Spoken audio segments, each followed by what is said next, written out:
Hi guys, today's vlog, magluluto tayo ng perfect spring whole chicken. Wow! Ayan guys, tignan nyo naman, napakasarap niyan. Crispy. Lahat po yan ay crispy sa labas at juicy naman sa loob ng chicken. So guys, ayan, may isa tayong manok dito. Yan, linisan lang natin yung mga excess feather o balahibo. Then iwain natin yung breast part. Para ang purpose niyan ay yung ating mga ricado na ilalagay dyan ay manuot para maging malasa. Then wawash lang po natin, tanggalan natin ang ibang mga feather o balahibo. Yan, wash lang natin, drain. After that, kuha tayo ng kaldero or pot, lagyan natin ng water. Tapos ilagay natin mga ricado. Meron tayong lemongrass. Ayan guys, putulin mo lang. So making sure na maging malasa siya. Laurel.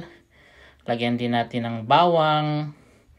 Ayan, at lagyan din natin ng sibuyas. So ihalo lahat natin dyan ng mga ricado guys. Then lagyan natin ng salt. Lagyan natin ng pepper. Lagyan natin ng chicken seasoning powder. And then, pakuluan lang natin guys yan. Okay, so, nasa 10 minutes guys. Yan, tinakpan na natin. Tapos, hintayin natin kumulo. Yan guys, mapapansin naman natin, after 10 minutes, kumukulo na siya. Prepare natin ang ating oil sa isang kawali. Ayan. Alam natin guys, pag nagluto tayo ng whole chicken, dapat maraming mantika. So, hindi naman necessary. Okay? Tapos yan guys, yung chicken, medyo okay na siya. Hindi dapat madurog yan guys. Dapat tama lang yung luto niya. So, wag natin ilagan ng sobra. Okay guys, after that, magbiyak tayo ng 2 itlog dyan. Ang purpose niyan, egg wash natin guys. So yan yung magsisilbing parang breader niya. Kasi ang spring chicken usually walang breader. So i-apply lang natin yan guys sa buong chicken. So lagyan natin ng egg wash. So ang purpose niyan guys para maging crispy siya. At yung kulay din ay maging golden brown. Kaya mainit na mantika. So, ilagay na natin yung chicken, whole chicken. Then, each side, guys, sa akin is 5 minutes ko siyang piniprito. 5 minutes na. Ayan, babalik na rin ko na. Ayan, guys. So, kailangan nyo ng dalawang equipment or sandok or sianse or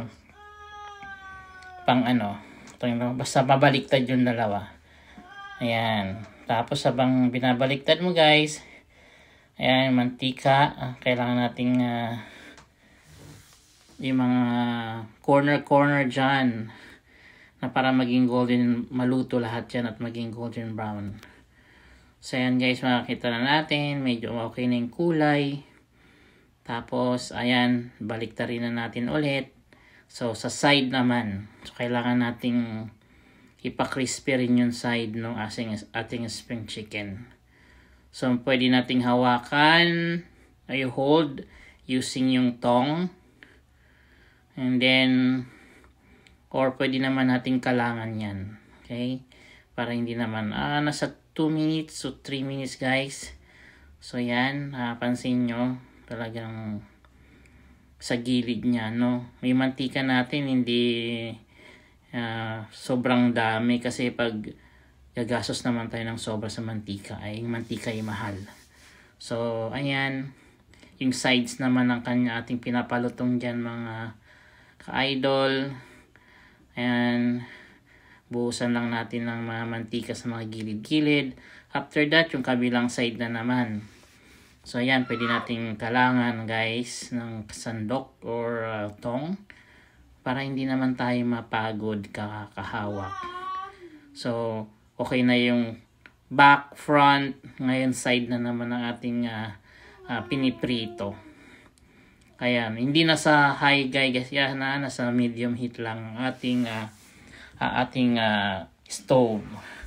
Then after that, ayan, pinagtuwad na natin yung kanyang bandang liig naman ng ating piniprito sa ngayon. Ayan. After that, yung sa may puwita na naman. Ayan guys, mapapansin nyo, napakaganda at golden brown sa buong chicken. Mapapansin nyo yan guys, see? Ang ganda, di ba? So, another 2 to 3 minutes yan.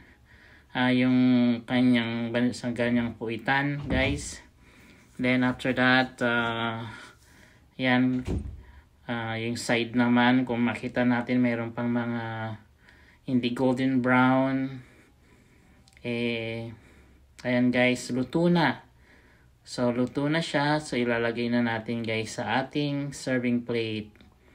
Ayan, mayroon tayong dyang orange garnish. So mayroon tayong dyang sili, mayroon tayong garnish, di ba? Ay mayroon din tayong gravy dyan, mayroon tayong ketchup. Ayan guys, ready for serving na yan. Ayan guys, tignan nyo naman. Simple lang pero pang international ang dating. Sarap nito.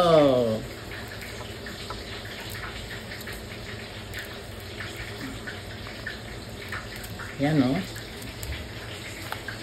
Ang usok pa. Yan. Balat. Lutong.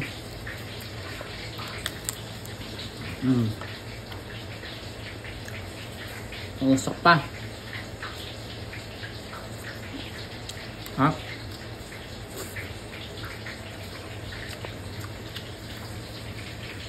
Crunchy.